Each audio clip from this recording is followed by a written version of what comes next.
For sure. All right, we good? All right, good morning, everybody, and we'll call the MPO Coordinating Committee meeting to order. First of all, I do want to thank Summit for hosting again their hospitality. Thank you for the donuts. So those that are able to attend today, thanks again, Mark. Appreciate that. Yep. Is there any public comment on the posted agenda items?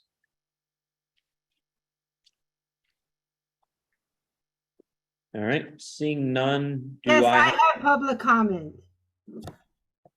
Okay. But we can hear you. Go ahead. Okay, let me get my document out. All right, so these are items that are on the agenda. The EMTA just spent millions of dollars on an impressive new facility. Millions of dollars. I think it would be appropriate for that facility to include a comfort station and a water fountain that people can fill their bottles. But more importantly, millions of dollars are being spent on a building, including the elimination of a neighborhood passage on Division Street that required people now, children cannot walk to school safely anymore. But the point is, the mission of the EMTA is to provide bus service.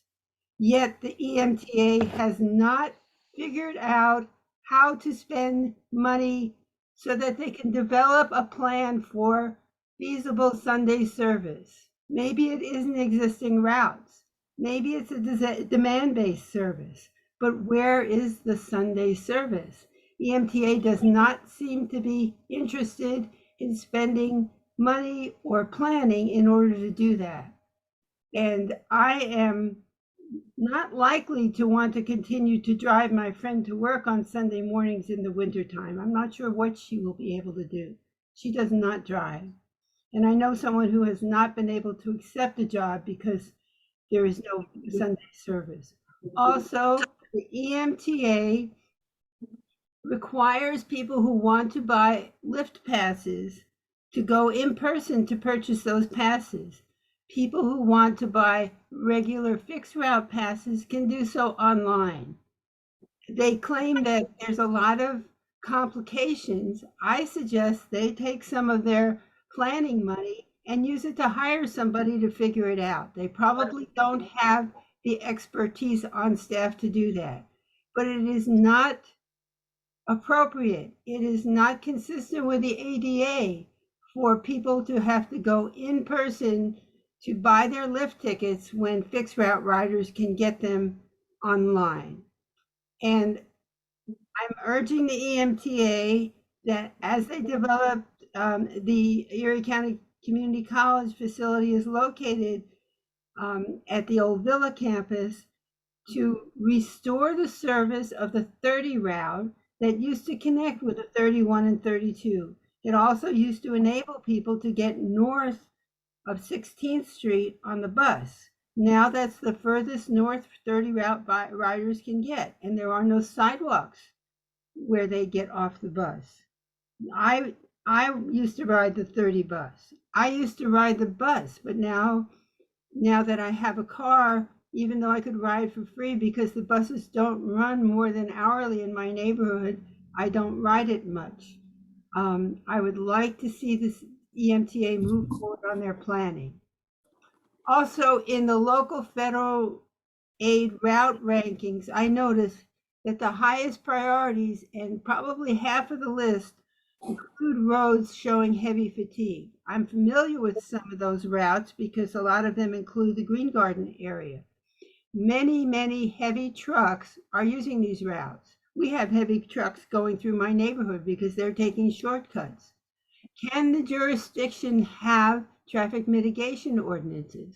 Are there ways to collect fees from the heavy truck traffic generators? Should we only be using this local federal route aid money and at a very slow rate when perhaps the heavy truck traffic generators should provide some of the money? And lastly, as to the Bayfront, which is also the Bayfront project, which is also on the agenda, I'm not happy with the project, but my concern is if there is to be a project, I do have some suggestions. There should be a four-way stop. I'm not sure if it's second or third in Holland, but that's the last place that there is a pedestrian sidewalk to go to access the proposed overpass. And there is no controlled crossing for people who are crossing east and west on Holland Street. There should be a four-way stop there so both vehicles and pedestrians who need to cross there in order to access that pedestrian bridge have a safe crossing. Similarly, there should be four-way stops at Front and Holland, and where there over time will be more and more traffic, and there will no longer be a controlled crossing of Holland Street once the light is taken away at the Bayfront Parkway. And similarly, there should be one for Sassafras for people crossing the street and for vehicles because of the huge number of cars that are exiting Sassafras. Thank you for your time. Thank you, Freda. I believe all the topics you brought up, there are representatives either in person or online today to hear your comments, and I'm sure they will reach out to you if they have any other feedback for you. I have not ever gotten feedback from EMT other than it's too complicated. Okay, well, I believe a representative is online, so they will certainly, they've heard your message again. Definitely. Any other public comment?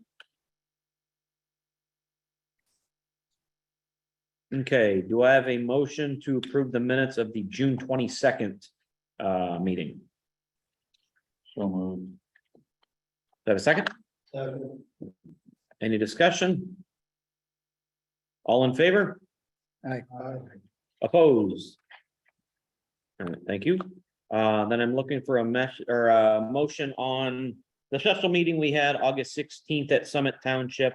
August 16th, 2022. Do I have a motion to approve those minutes?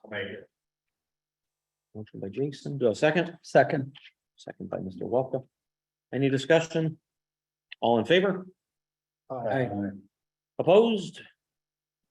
Alrighty, moving on to the Tom McClellan and Brandon Leach show for a few minutes. Gentlemen, if you want to take the financial modifications and some interstate informational items. And Tom, I think you're going to talk about another update as well. I could. Okay. But, I can if you want, Tom. yeah. Nope, all right. No problem. The last week, Emily had asked if we could bring forth for any discussion today, the additions that we are going to be voting on here soon for the adding of the Union LaBeouf local bridge, as well as the local federal aid routes as they will be presented for ranking. Those are in the packet that was in the back of the room. They were not emailed out. So there's a 9-page document back there that gives the financial constraint charts to get us started for the 2023 TIP, which will be in effect October 1st.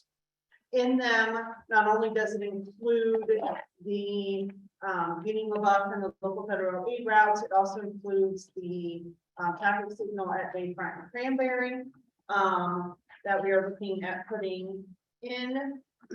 It also includes, trying to remember what the other big one was. Oh, Mill Creek Township ADA ramps. There are approximately 56 ADA ramps that still need to be updated. And so we are looking at adding that to the tip so that we can get that one finished and get those ADA ramps completed. And then any projects that needed to be moved to the October 2023 tip because there was no clearances or we needed to move the let dates on that. As a part of that, there is the Bayfront project. The Bayfront project, we did receive obligation authority for 100% of the federal funds on the 2022 TIP. Therefore, we do not have to fund any of the federal funds on the 23 TIP. All we need to do is fund the state funds, which comes to between 12 and $13 million. The plan for that is on here as well. So you guys can take a look. Let me know if you guys have any questions on any of them. And that's what I have. All righty. Thank you, Courtney. Yeah, Any other? Brandon, it's all yours.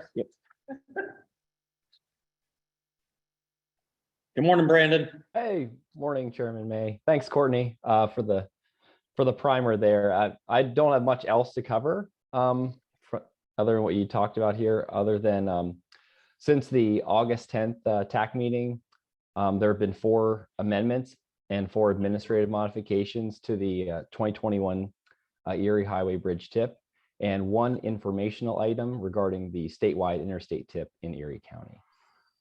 So the 4 amendments, they're all in regards to the Central Bayfront cost increase vote that we had at the special meeting on August 16th. These actions were approved at that meeting, subsequently approved by FHWA on August 29th, and have been committed to the program. The 4 administrative modifications mainly consisted of minor TIP adjustments leading up to the end of the federal fiscal year here at the end of September. So I wasn't really going to go into detail with those unless there were any questions. And the informational item was a modification to the 2021 the interstate TIP to the I-90 milepost 35 to 46 project, or MPMS 106297.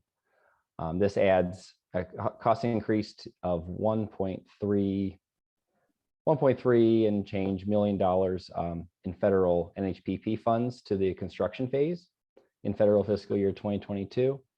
And the interstate contingency line item was used as the funding source for that. This did receive what we call CPDM approval by PennDOT Central Office on August 24th due to the size of the increase.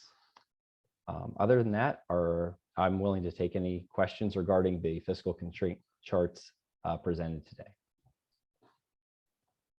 Any questions of Brandon? I think you're off the hook, Brandon. Thank you for the updates. All right. Thanks a lot. Have a good one.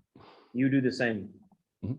Tom, did you have any updates on pedestrian bridge or? It's the application for the Yeah, grant. I wanted to bring that up today in the meeting. We're looking at applying for one of the bill grants for the Sassarus pedestrian bridge for construction monies for that. So we're interested in getting letters of support again from the community, similar that we did for the Holland Ped Bridge and the bill grant for the Bayfront project itself. So we'll be reaching out to individuals here in the community for those here in the near future. And like I said, we're trying to put that application together. It's due on I think it's like October 14th or 16th. It's mid-October. So that's what we're working towards, again, trying to capture additional funds for that. All right, great. Any questions of Tom? Okay. Emily, we need to move down then to agenda item 5, correct? Local federal aid route allocations. Yes. Okay, you Um, want to update us, please? yes, so as Freda mentioned, at the beginning of the meeting today, these are ranked based on condition. So the worst condition roads with high ADT and worst condition roads with low ADT were ranked. And the ones that can be fully funded with the local federal aid route line item are highlighted here. So for the high ADT, it's Harbor Creek Township, Nagle Road, segment 10, and the City of Erie McClellan Avenue, segment 10. And then for the low ADT, they're all in the City of Erie, Miller Avenue, segment 20, Holland Street, segment 10, East Avenue segment 50, Avenue segment 40, and Port Access Road segment 20. So Courtney was nice enough to create a fiscal constraint chart showing these projects with MPMS numbers and showing how they will be in that line item. So removing the funds from the line item and assigning them to these projects. Technically, we are creating new projects in the 2023 TIP, so this does require a vote in order to move the funds. So if someone would like to make a motion to assign the funds to those projects, they can do so now.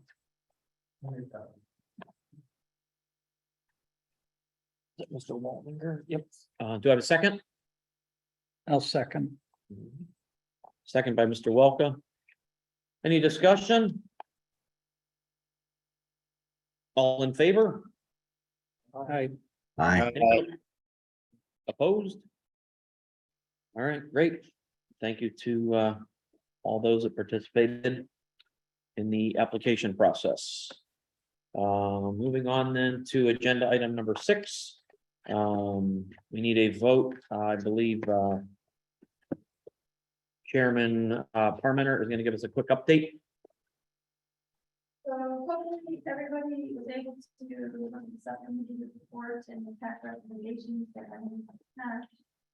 So voted these by one of the committees to make recommendations official and the policy. So there are 4 things. First is to continue to fund locally on bridge side out of the traffic, detour and conditions, and then reimbursement 100% of cost. Municipalities publicly advertise for themselves. Second was to move to a cash flow model for assigning funds by phase and then having a 5-year time limit. The third is assigning funds to following projects. We have $183,074 for Copper Avenue Bridge in the city of Erie for final design. $125,000 for engineering of Wellington Street Bridge, Northeast Borough. $125,000 for engineering of Francis Road Bridge in Morris Township. And then we have $125,000 for engineering of Northeast Road Bridge in Green Township. But after our TAP meeting, we found out that Green Township does not want to choose to use this funding. Yes, So we wanted to just take that off of our. yes. So even though the TAC voted to assign the funds, if Green Township does not want to use them, then we are not assigning the funds for engineering. They want them for construction, but they want to use their own engineer to do the engineering. So the local use fee funds aren't eligible. They have to go through consultant selection if they want to use the funds for engineering. So they don't want to do that. So we're removing the $125,000 for green. And then the last thing was about programming Union Levant Road Timber Bridge in the 2022 TIP. But Courtney, you did the physical screenshot, so is that already done?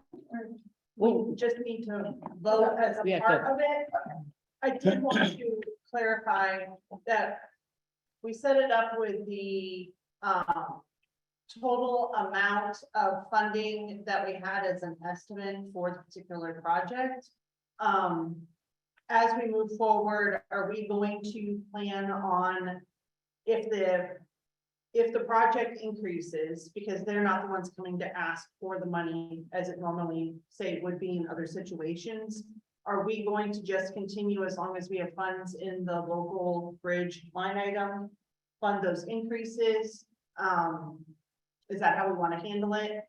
Is the first thing I wanted to ask everybody. And then the second thing I wanted to verify with everyone is, because of the fact that we still have to go through design and everything, we will have additional local bridge funds that we could look at if we wanted to start design on a second structure, if we wanted to use this money and hold out until we had another, you know what I mean, and like give it in a later year. So we have some flexibility, but we're going to have about $900,000 in 2023 that we can still look at starting to design a second project if we wanted to, or use it on other things and then add a second project when one comes up, so. All right. Was there anything else, Leanne? Or, okay, all right, so we can do one vote for the amendments, correct? Yes. Okay, all right, do I have a motion to approve the amendments that Leanne had mentioned? Do I have a second?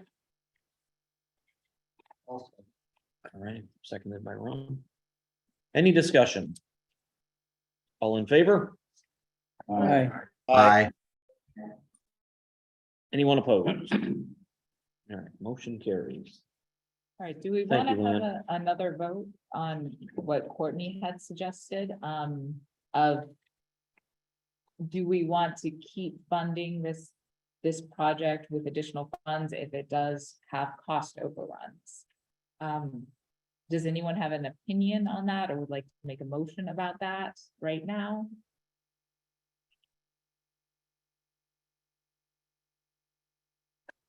How soon would you recommend action being taken on that? I mean, Well, it would only be as it comes up, so the question is, as a phase, if. When we start going into design, we used our best, Mark Bradle came up with the best estimate of what he thought it was gonna cost. We don't have a designer, we don't have a RAS agreement on board with with them yet. And then we're going to need to go through the process of selecting an engineer. We don't know what those estimates are gonna come back. Right. So do you guys want us to come forward and ask for increases?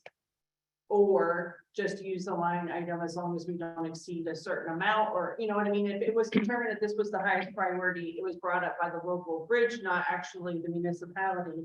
Are we going to fund it in its entirety? Or is there at some point in time, we're going to say, we need to come up with another way of funding? Because this is just our best estimate. Yeah, Well, I will say with the local use fee bridges, we are funding 100%.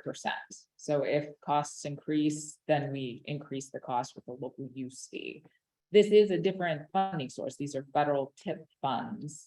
So it's a little different, but from the local use fee perspective, we are doing that for those bridges. So I think it would make sense to do that for this bridge as well, especially given that there is more money in the line item right now.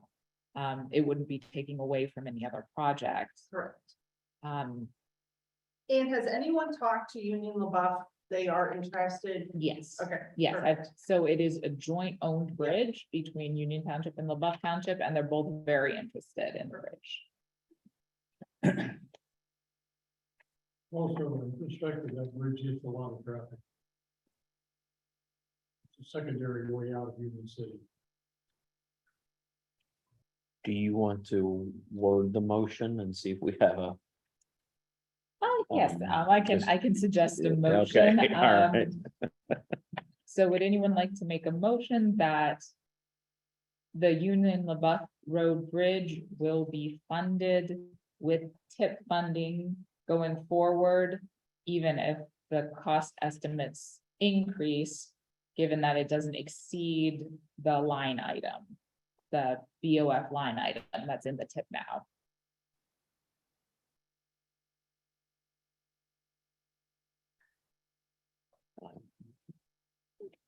I'll make that motion.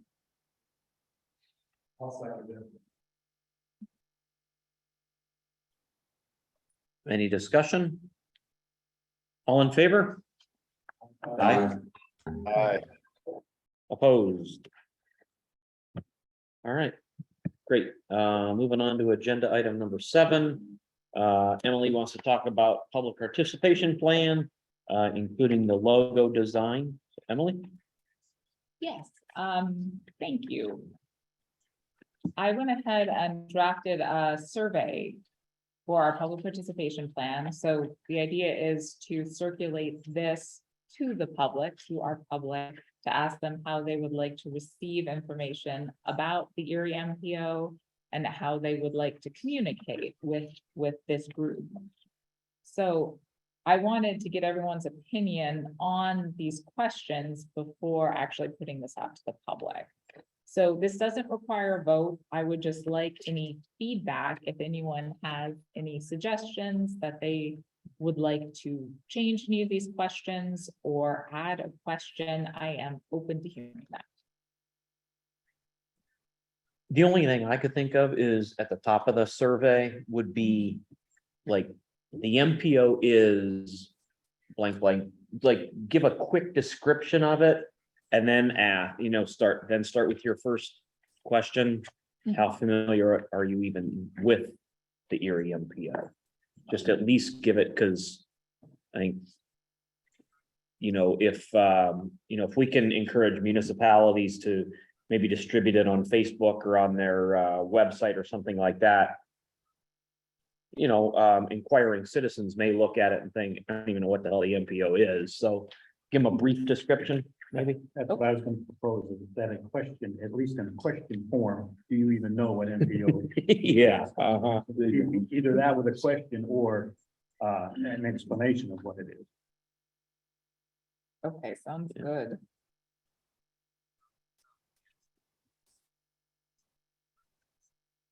Any other comments? Do you want to give a deadline on if there are comments, give another week or something like that? If not, then you'll get it out. I'm just throwing that out there. That's a good idea. Could we do the end of this week? So by Friday, if you have questions that you'd like to share or suggestions for the survey, if you could get them to me by Friday, and I'll plan on actually starting to circulate this on Friday. And hopefully everyone here will share it as well on whatever platforms they have available to share. So let's do Friday, Okay, if that's okay.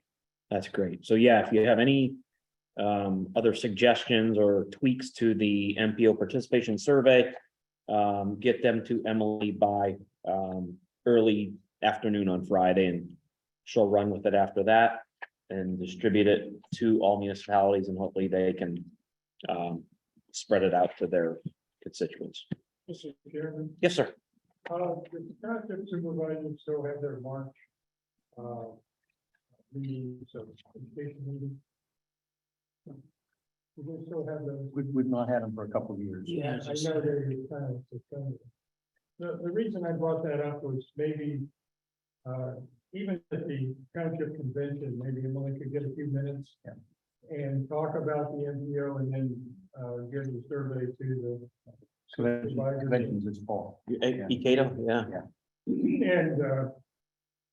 And, new supervisors have so much on their plate. A lot of times they don't interact until they have to. So it might be helpful with this survey to get their concerns. And also the townships. The boroughs also. Absolutely. Okay. Thank you for the suggestion. Okay, then also, Emily has designed, I think we looked at it, the August 16th meeting, but, possible new logo / letterhead for, the MPO. I think I mentioned this before, that it's probably the least impactful as far as what the MPO does, but I think there's going to be more, input from the members than anything. So I thought, if everybody sees these again, we would give you until we talked about the November meeting to vote on what option you like. Emily designed these on her own. I think they look fantastic. I don't think we need to take a step to hire a designer of any sort to go any further and spend any money on something like that. If you have a different suggestion and want to mark it up on Publisher or Word or one of the programs, forward it to Emily, and we can get it into the loop. But these are those, and hopefully we can just move on and vote on this in November. Does anyone have any suggestions right now they'd like to put forward? I know I did add some of the dates, the 1964 date into a few of them. That was a suggestion from our last meeting. So if anyone else has a suggestion, you can make them now or make them to me privately before the next TAC meeting.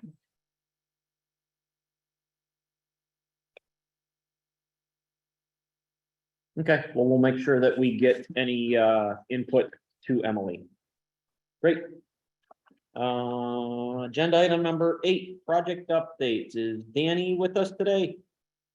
Yep, I am on here. Right before I give my project update, though, we do have Jeremy on. He would like to respond a little bit to Freda's concerns earlier, so I'll let him go ahead. Great, thank you. Sure. Hello, Hi, organization. Jeremy. Hi, MPO. How are you doing? Wonderful. Good. Just back to Mr. May's comment about, EMTA being on the call. I did want to take a short moment to address some of the issues that were brought up. During our monthly board meetings, it's been clarified time after time regarding Sunday service. Want to let everybody know, let the organization know that right now we're in the middle of a strategic plan. And that process is, like I said, right in the middle of it. Part of that process too, it's going to give us the ability for PennDOT and their graciousness to hopefully do another transit development plan. During that transit development plan, it will give us the information, the data, and everything in regards to Sunday service and the restoration of Sunday service. Right now, out of complete transparency, and I've been very transparent, very on since COVID, we do have a driver shortage, especially on the flip side. Right now, we have a new human resource director who has been beating the pavement down, trying to find new drivers. Right now, we have 11 new drivers on the lift side, so that's looking good. Hopefully, our complement will be back to where it was. I still could probably use another 20 lift drivers just to give you an idea. So, like I said, we're in the middle of a strategic plan and also a transit development plan that'll help us, further study Sunday service and and its restoration. And also it was also brought up, there was a comment regarding lift folks to purchasing tickets at a specific location. PennDOT's actually studying and looking at what they call a Find Your Ride application, and that'll be dedicated for paratransit services. So until that gets rolled out, we learn more about that. That'd be something here in the future that will definitely get out to our folks. So I just wanted to make a couple clarifications and move on from there. Great, thanks, Jeremy. Appreciate those updates, definitely. You're welcome. Thanks, Tim. Yep, you got it. Appreciate your time. Danny, then do you want to just give a quick update on what was on the agenda then as well? Sure. So we will be using the 2022-23 PWP funds for various transit planning and studies and analyses. Last month, Senator Casey came and held a press conference at EMTA. He discussed the IIJA funding and the increase in formula funds that we are receiving. So it is about a 42% increase compared to last year, which we are very excited about. We also are in the process of purchasing 6 new CNG buses. So those will replace our ever antiquated fleet right now that has diesel buses right now. So we will replace those. And as you all know, we did have our ribbon cutting in June. So our facility is pretty much done except for the space under our parking garage. So we are currently waiting on the funding from the FTA to fit out that space underneath there and get it completed. Excellent. And, I do have one more question. Emily, did you happen to include the transit asset management plan items? I did not. Do Okay. you want to present the safety targets or the asset management targets? Do you have them? I mean, you're welcome to share your screen. I do here. Let me try and share it. I'll stop sharing mine. I have multiple spreadsheets open, so hopefully it opens up to the right one. But one second here.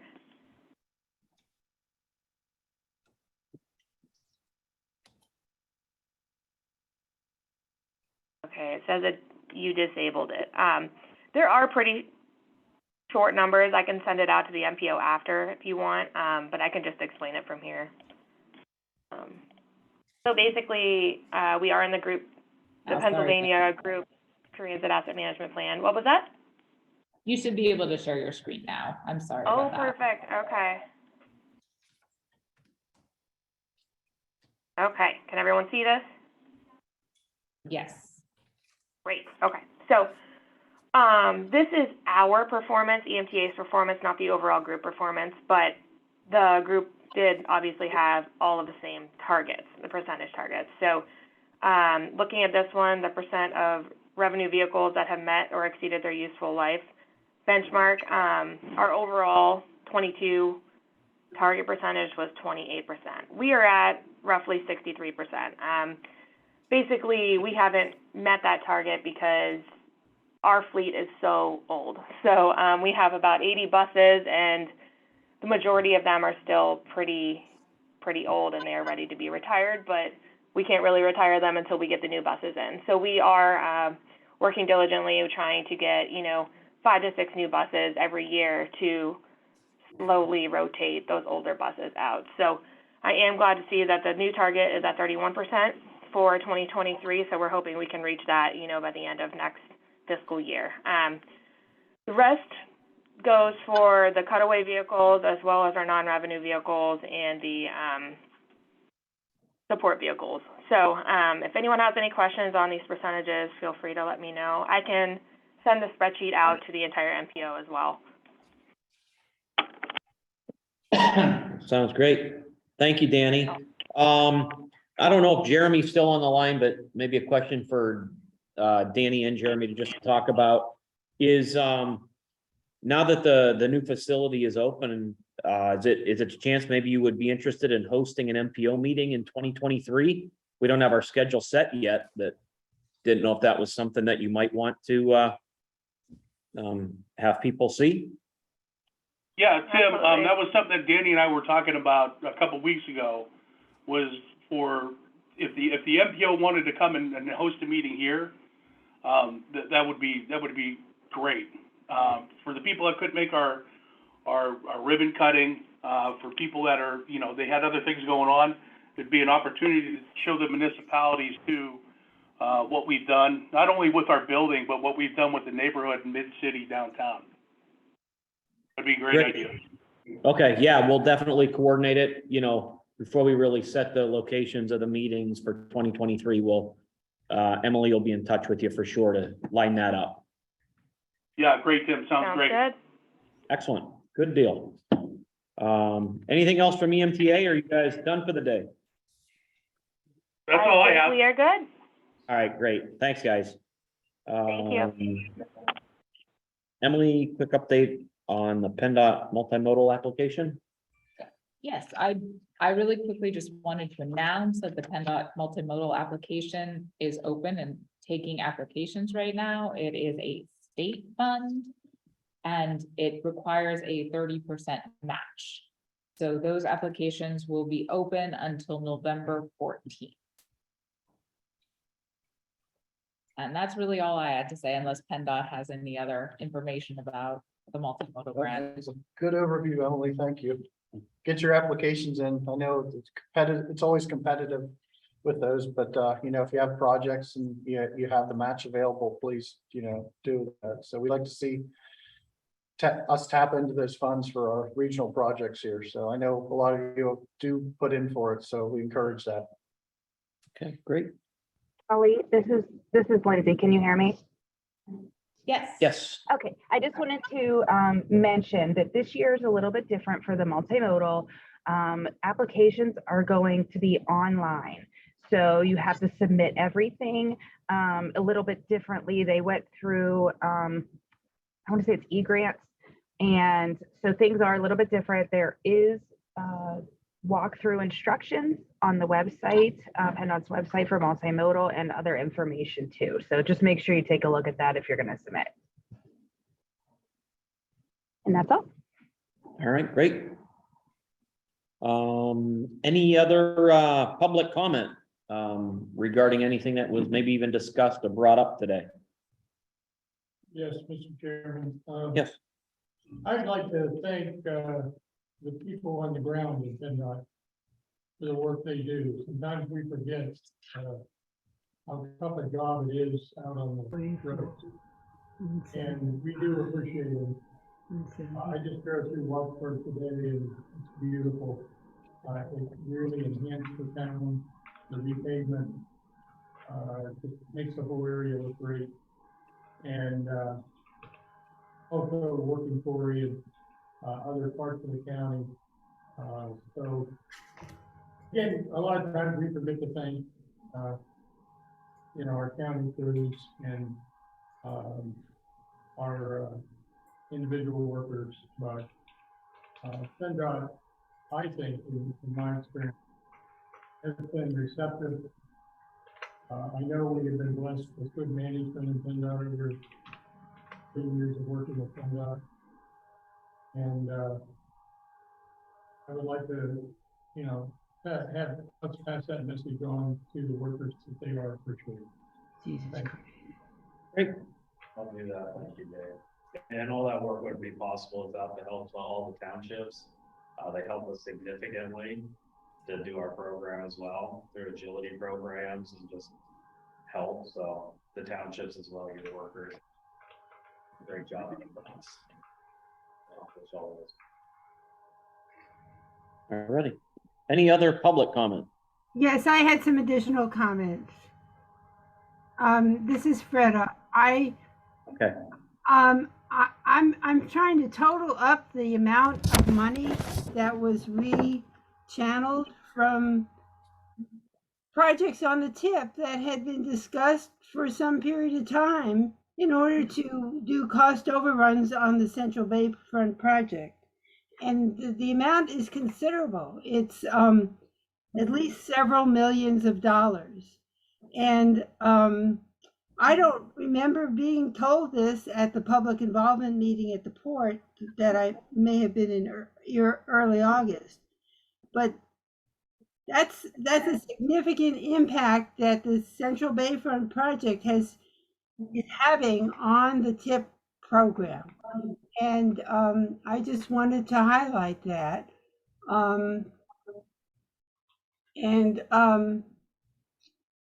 Also, I am concerned that public involvement in projects not be short-circuited by saying that a decision of the MPO was sufficient public involvement.